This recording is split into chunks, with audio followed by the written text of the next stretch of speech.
खेमा बदल लो।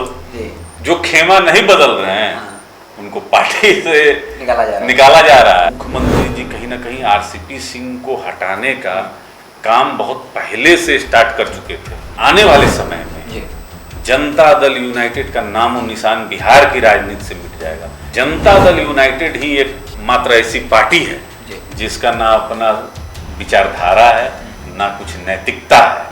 बस इसमें सत्ता में जोड़ तोड़, दूसरे के पार्टी को तोड़ दीजिए, दूसरे के सांसद को तोड़ दीजिए, अपने में मिला लीजिए। देश की जनता के सामने माननीय मुख्यमंत्री जी का वो भी चेहरा प्रस्तुत करना चाहिए जो सिर्फ आरसीपी सिंह जानते हैं। 2020 के विधानसभा चुनाव में चिराग पासवान की पार्टी ने जेडीयू को सबसे ज्यादा नुकसान पहुंचाया, बिहार में तीसरे नंबर की पार्टी बना दिया। और उसके बाद अब आरसीपी सिंह जो कभी जेडीयू के राष्ट्रीय अध्यक्ष रहे हैं और ललन सिंह के बीच जो अदावत है वो कहीं ना कहीं जेडीयू को कमजोर कर रहा है। तो एक तरफ आरसीपी सिंह के करीबी 4 नेताओं को बकायदा निष्कासित किया गया और अब उपेंद्र कुशवाहा ने बकायदा आरसीपी सिंह से इस्तीफे की मांग कर दी है। इन तमाम मसलों पर बात करेंगे। हमारे साथ लोजपा रामविलास के तेज तर्रार प्रवक्ता चंदन सिंह जी। बहुत बहुत स्वागत है। धन्यवाद।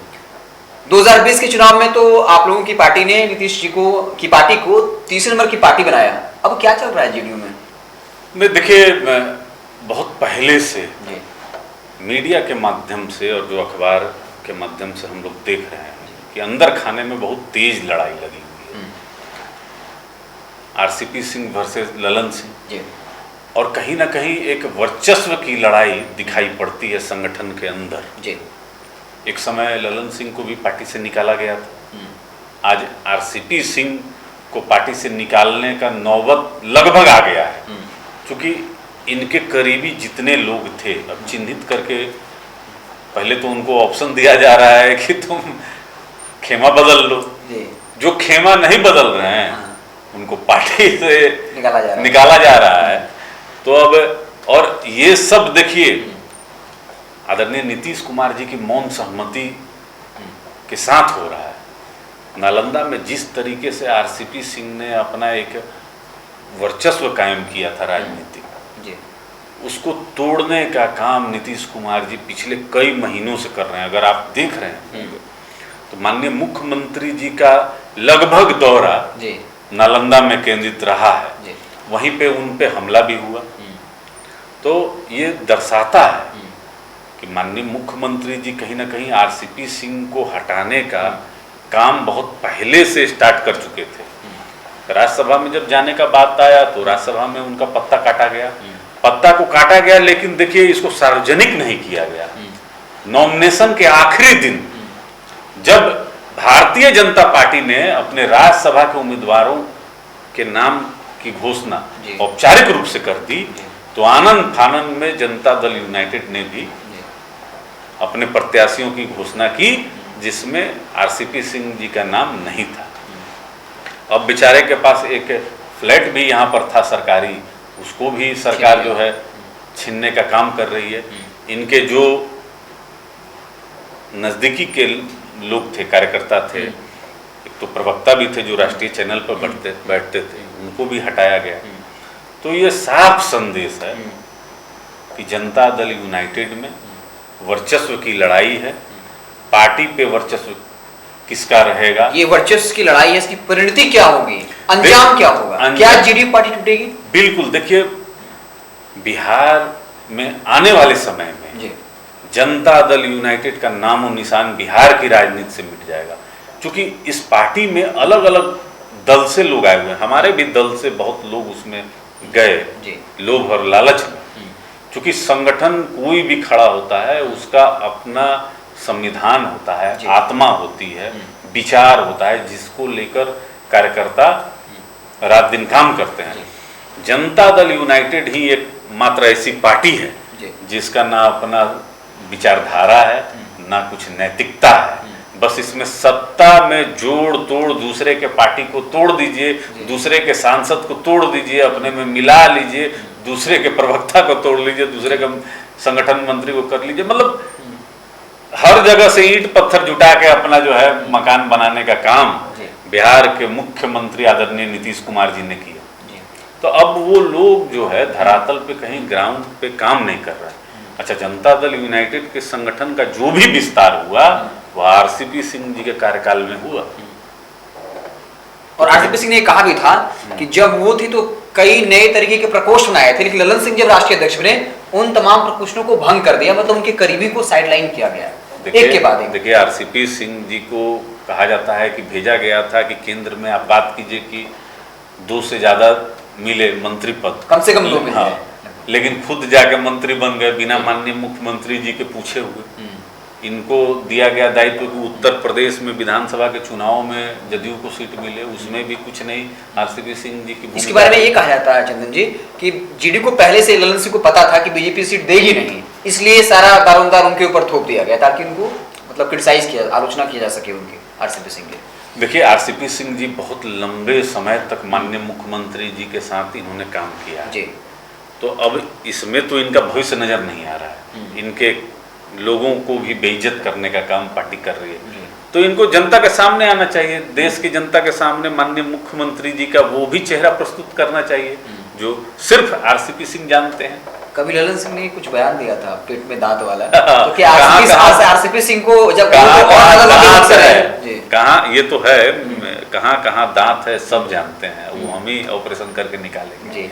तो हो सकता है कि आने वाले समय में आरसीपी सिंह जी मीडिया के सामने आए, उनको भी पता होगा। एक सवाल और रहेगा, एक तरफ जहां नीतीश कुमार इफ्तार पार्टी में लगातार जा रहे हैं, गलत बात नहीं है, लेकिन एक तरह से मैसेज दे रहे हैं हज यात्रियों से, लेकिन आरसीपी सिंह जो है लगातार मंदिर और मठ जा रहे हैं, मतलब आइडियोलॉजिकली जो डिफरेंसेस होता है वो दिख रहा है हर वक्त बीजेपी के एजेंडे के साथ, चाहे वो जाति जनगणना हो, विशेष राज्य का दर्जा हो, बाकी हर एक मसलों पर जेडीयू से अलग स्टैंड रख रहे हैं। तो ये भी कहा जाता है कि 2020 के विधानसभा चुनाव में जो जिस वक्त विधायक हैं जेडीयू के, अधिकतर सीट आरसीपी सिंह ने दिया।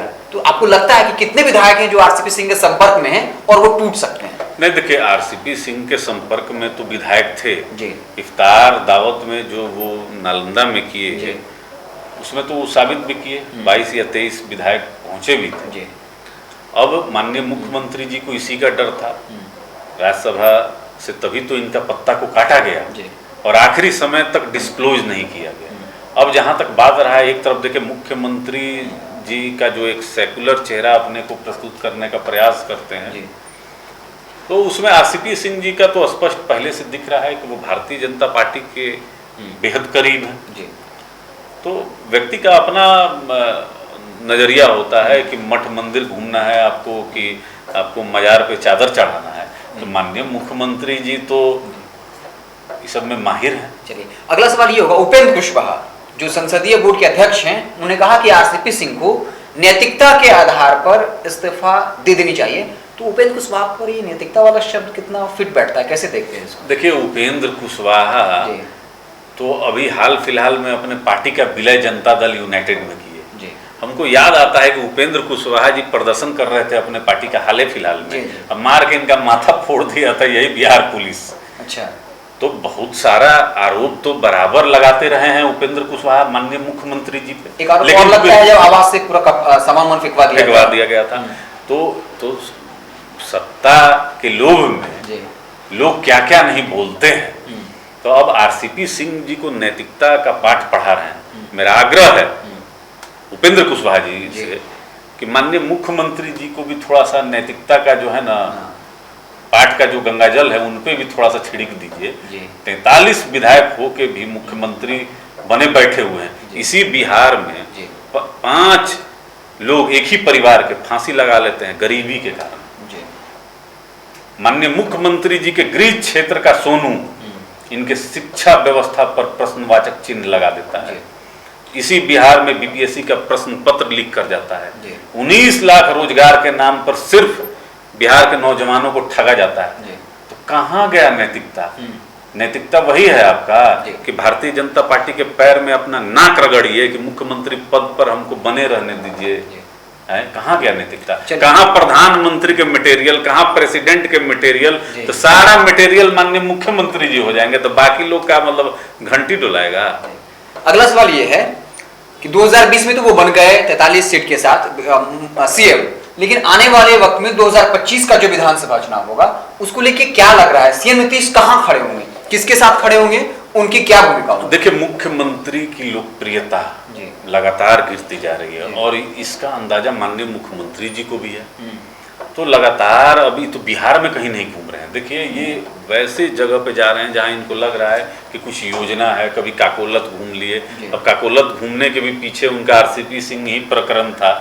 तो बिहार में विकास का कोई भी योजना माननीय मुख्यमंत्री जी का धरातल पे नहीं उतर रहा है। अब कोई योजना का अगर समझिए कि वो सफलतापूर्वक कहीं कुछ काम कर गया तो केंद्र सरकार की ज़्यादा उसमें भूमिका है। अभी तो भागलपुर में पुल का स्ट्रक्चर गिर गया, अभी हाल फिलहाल में कहीं और का भी गिरा है। अपराध बढ़ा हुआ है, हर चीज, ना शिक्षा है ना स्वास्थ्य है, रोजगार तो है ही नहीं। अपराध पे प्रश्न कोई अगर उठा देता है तो तिल मिला जाते हैं। हमने कितना कुछ किया है आपको तो सब पता ही है, इसके अलावा कुछ है नहीं। तो अब देखिए माननीय मुख्यमंत्री जी ये तो है कि 24 घंटा राजनीति करते हैं, लेकिन 24 घंटा में सिर्फ जात और पात की राजनीति करते हैं। जात के बाहर निकल ही नहीं पाते हैं। मतलब अगड़ा पिछड़ा दलित महादलित कहाँ किसको पटकना है, गिराना है, फंसाना है, यही काम माननीय मुख्यमंत्री जी का है। बिहार का विकास तब तक संभव नहीं है जब तक बिहार में हमारे मुख्यमंत्री जी सत्ता में है। जिस दिन ये बिहार से इनकी विदाई हो जाएगी उस दिन विकास देखिएगा, एक नया पैमाना गढ़ा जाएगा बिहार में। चलिए एक लास्ट सवाल के साथ इंटरव्यू खत्म करेंगे। क्या लग रहा है कि आरसीपी सिंह जो है वो कब तक मंत्री बने रह पाएंगे? क्या प्रधानमंत्री मोदी की कृपा होगी? और अगर वो मंत्री पद से बर्खास्त किया जाता है तो क्या वो जेडीयू को तोड़ देंगे 2025 के विधानसभा चुनाव के पहले? नहीं, देखिए मंत्रिमंडल में बने रहना ये तो प्रधानमंत्री जी के अधिकार क्षेत्र में आता है, पहली बात। दूसरी बात, हमको लगता है कि आरसीपी सिंह जी बहुत जल्द इस्तीफा दे देंगे, क्योंकि भारतीय जनता पार्टी और जनता दल यूनाइटेड का अभी जो गठबंधन है इसमें हमको लगता है कि कुछ अब इसमें मजबूरी भी रह सकती है। मजबूरी में इनको देना ही पड़ेगा।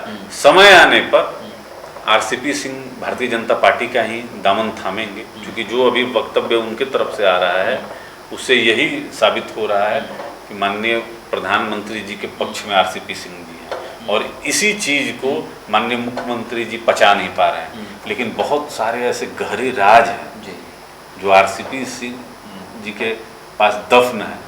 वो राज अगर बाहर आ जाएंगे तो देश और बिहार की राजनीति में भूचाल आ जाएगा। नीतीश कुमार की जो ताबूत जो किला है उसमें अंतिम ताबूत जो है आरसीपी सिंह का मानते हैं। अब अंतिम कील उनके ताबूत में आरसीपी सिंह जी ठोकेंगे कि नहीं ठोकेंगे अभी तो उन पे निर्भर करेगा।